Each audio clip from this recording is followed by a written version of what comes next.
434 కదా తీసుకోరు మళ్ళీ గ్యాప్ లైన్ 4 అనుకునే గ్యాప్ లైన్ అది అప్పుడు సర్వే కాకుండా విడిచిపెట్టే ల్యాండ్ దాన్ని ఇప్పుడు 600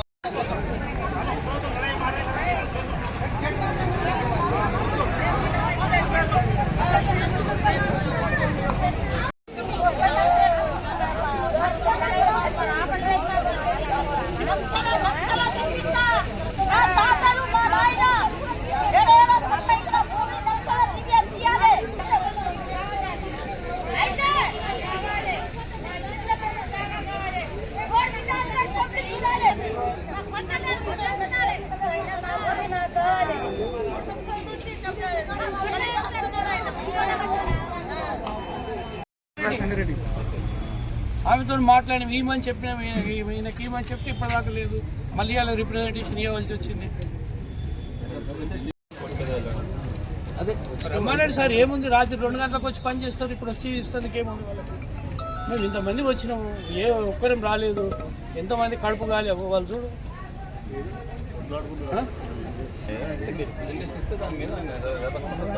రిప్రజెంటేటివ్ లేదు సార్, ఉన్నది కాగితం చూపి 30 ఏళ్ళ కింద ఇచ్చిన కాగితానికి ఆ భూమినే ఇంకొకరికి ఉన్నత వర్గాలకు అప్పచెప్తే ఎట్లా చెప్పండి? ఇది ఎక్కడ ప్రజాస్వామ్యం, ఇది ఎక్కడ లేకపోయింది, ఎక్కడ ధర్మం ఉన్నది చెప్పు? గరీబ్ వాళ్ళకి కాకుండా ఒక బిల్డర్కు ఒక భూస్వామికి ఇస్తే 1100 ఎకరాలు ఉన్న భూస్వామికి అప్ప మనం పోయి అడుగుదామని. ఇప్పుడు పబ్లిక్తో వీళ్ళు ఎందుకు చేస్తారు? మేము రిప్యుటేషన్ ఎప్పుడు ఇచ్చినామో ఇది ఎందుకు చేస్తారు? ఎంఆర్ఓ చేసింది కదా, మరి తహసీల్దారు రిజిస్టర్ అయ్యి రాపించినప్పుడు రామచంద్రపురం చేసింది ఎవరు? ఇప్పుడు లైవ్ సతీష్ అన్న ఎంఆర్ఓ చేసింది కదా. మనం ఇప్పుడు కలెక్టర్ మేడం నేను వద్దని చెప్పినాక ఈయన ఎందుకు చేసి కలెక్టర్ మేడం దానికి పోదామండి కూర్చొని మేము ఎవరిని కొట్టులేదు ఏం లేదు. మీరు వచ్చిన కానీ కదా సార్ సామరస్యంగా అడుగుదాము, మీరు దండం పెట్టి అడుగుతాం. మేము కబ్జాలో ఉన్న భూములు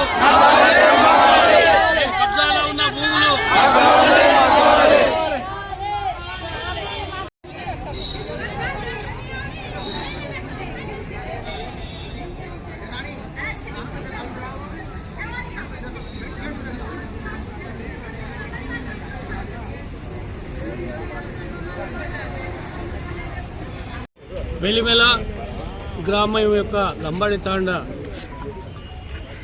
నివాసులు గత 80 సంవత్సరాల నుంచి, అదేవిధంగా మరి మన బాడల్లో గల శివారులో గల కొండాకల్ల గ్రామస్తులు, మరి శివారు సందులో ఇద్దరు కూడా తాండా నివాసులు వ్యవసాయం చేసుకుంటున్నారు. అట్టి భూమి మరి 80 సంవత్సరాల నుంచి మరి వీళ్ళే కాస్ట్ చేసుకుంటూ దాని మీద జీవనోపాధి జరిపించుకుంటూ దాని మీదనే బ్రతుకుదరు చేసుకుంటూ ఈ రోజు వరకు కూడా అదేవిధంగా ఉన్నారు. ముఖ్యంగా 40 సంవత్సరాల నుంచి అట్టి భూమిని ప్రభుత్వ కార్యాలయాల్లో మా పేరుపై చేయగలరని చెప్పేసి ఆర్జీలు దాఖలు చేసుకున్నాం, పట్టించుకోలేదు. 1994 సంవత్సరంలో హైకోర్టును ఆశ్రయించి మా ఆధీనంలో ఈ భూమి ఉన్నది, మాకు పట్టాలు ఇప్పిమని చెప్పేసి హైకోర్టును వేడుకొనగా, మరి హైకోర్టు వారు ఇక్కడ ఉన్నటువంటి కలెక్టర్ గారికి, ఎంఆర్ఓ గారికి, అదేవిధంగా సీసీఎల్కు, మరి చీఫ్ సెక్రటరీ గారికి అందరికి కూడా వాళ్ళు ఆర్డర్స్ ఇస్తూ వీళ్ళకు న్యాయం చేయమని చెప్పేసి డైరెక్షన్స్ ఇస్తూ వాళ్ళకు 40 మందికి ఒక్కొక్క కుటుంబానికి 2 ఎకరాల చొప్పున ఇవ్వవలసిందిగా హైకోర్టు ఆదేశించింది. అట్టి హైకోర్టు ఆదేశాలను మరి ఈ ఎంఆర్ఓ గారికి, మరి ఈ లబ్ధిదారులైనటువంటి హరిజన గిరిజనులంతా కూడా మరి 94 లోపల ఈ పిటిషన్ ఇవ్వడం జరిగింది. ఆ పిటిషన్ మీద ఈ రోజు వరకు కూడా తీసుకోలేదు. ఆ భూమిలో ఈ రోజు వరకు కూడా వాళ్ళే కబ్జాలో ఉన్నారు. గత సంవత్సరం పూర్వం నుంచి గవర్నమెంట్ వారు ఆ భూమికి ఫెన్సింగ్ వేసి ఇది మా ప్రభుత్వానికి చెందిన భూమి అని చెప్పేసి వీళ్ళని భయభ్రాంతులను చేసి పక్కకు జరిపించేసి ఈరోజు అట్టి భూమిని భూస్వాములైనటువంటి మరి విక్రమ్ రెడ్డి గారికి, అదేవిధంగా ఒక బిల్డర్ అయినటువంటి కళ్యాణ్ రెడ్డి గారికి మరి ఆ భూమిని అప్పచెప్పడం జరిగింది.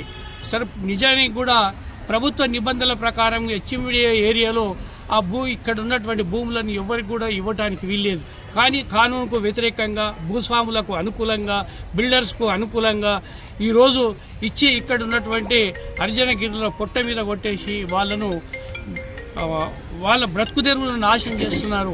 వాళ్ళను ఈ విధంగా చేయడం మూలాన మరి ఈరోజు వాళ్ళకి ఇచ్చినటువంటి ఏవైతే భూములు అయితే ఉన్నాయో స్వాధీనం వాళ్ళకి చేసినటువంటి పట్టా చేసినారో ఈ బినామీ ల్యాండ్స్ అన్నిటి దాని గురించి మేము ఈరోజు ఇక్కడికి ఎంఆర్ఓ ఆఫీస్కి మాకు మీరు ఏ విధంగా అయితే అక్కడ వాళ్ళకు ల్యాండ్స్ ఇచ్చిర్రో ఎవరికి ఇచ్చిర్రో ఆ పేర్లు కూడా మాకు దానికి సంబంధించినటువంటి రికార్డ్స్ ఇవ్వవలసిందిగా మేము కోరడానికి వచ్చినాము. ఎంఆర్ఓ గారు ఇప్పటికి కూడా ఇక్కడ రావడం లేదు. మేము అది ఇచ్చే వరకు మేము ఇక్కడి నుంచి జరగమనేది మీ పత్రిక మూలంగా మీ తెలియజేస్తున్నాను. తప్పకుండా మేము ఇందులో ఈ గిరిజనులకు మీరందరూ కూడా మాకు న్యాయం చేయాలని నేను మనవి చేస్తూ మరి ఇంతటితో నేను మరి మీ ప్రభుత్వంలో ఉన్నటువంటి అధికారులు కొంతమంది ఇక్కడ కలెక్టర్ ఉండొచ్చు, ఈ తెలంగాణ ప్రభుత్వంలో ఉన్నటువంటి హయ్యర్ అధికారులు అందరూ కూడా ఇందులో కింది నుంచి పోతేనే ఇక్కడ నుంచి ఆర్ఐ నుంచి ఎంఆర్ఓ నుంచి కలెక్టర్ నుంచి జేసీ నుంచి సిసిఎల్ నుంచి చీఫ్ సెక్రటరీ నుంచి వీళ్ళందరూ కలిసి ఉన్నత వర్గాలకు అట్టబెట్టినటువంటి పరిస్థితి ఇది.